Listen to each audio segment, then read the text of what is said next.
ពេលវេលាវាបថុចមួយពេកអស់លើឡើងឡានបងប្អូនអាចចាំទស្សនាបានព្រោះមកទៅនេះយកទៅខាងសាលា NPIC ហ្នឹងទៅ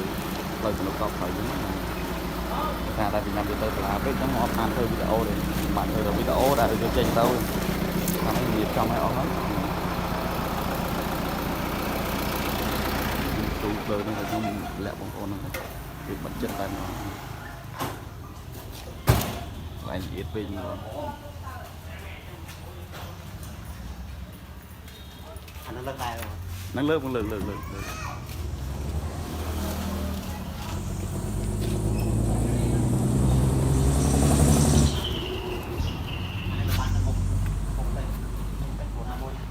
ពីនឹងសូមបញ្ជាក់បងប្អូនថា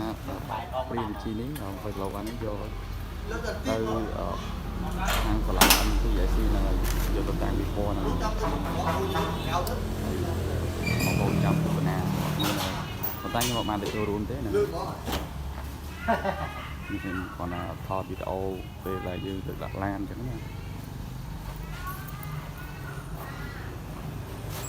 ចេញទៅហើយ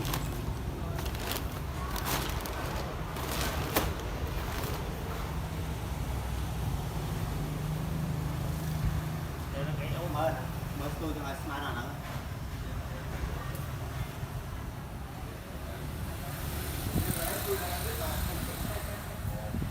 ហើយវីដេអូខ្ញុំថ្ងៃនេះក៏មានតែប៉ុណ្្នឹងដែរបងប្អូនហ្នឹងហើយ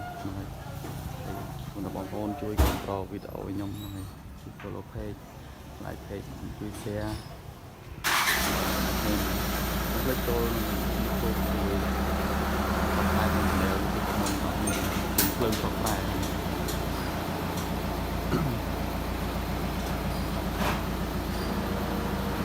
យើងកន្លែងជាទៀតតូតពិបាកលើកដល់នឹងផលវាត្រូវបានល្អហើយសូមទោសបងប្អូនផងដែលអត់បានសាកដាក់ប្រើឲ្យបងប្អូនមើលហ្នឹងសូមបញ្ជាក់ថ្លៃបងប្អូនចាំទស្សនានៅខាងសាលា NPIC ហើយគាត់នឹងបង្ហាញនិយាយពីពាក្យគាត់នៅខាង PNG តែគឺបងប្អូនដឹងអត់មានបងប្អូនតាមជួបខ្ញុំនៅជាក្រោយទៀតហ្នឹងហើយមានជាក្រោយទំហំពីល្មោតែខ្ញុំប្រាប់តាមទៅខ្ញុំបង្ហាញចេញទៅបងប្អូនមើលហ្នឹងចាបងប្អូនទាំងអស់គ្នាណាជួបគ្នានៅវីដេអូក៏ជាខុសក្បាលគ្នា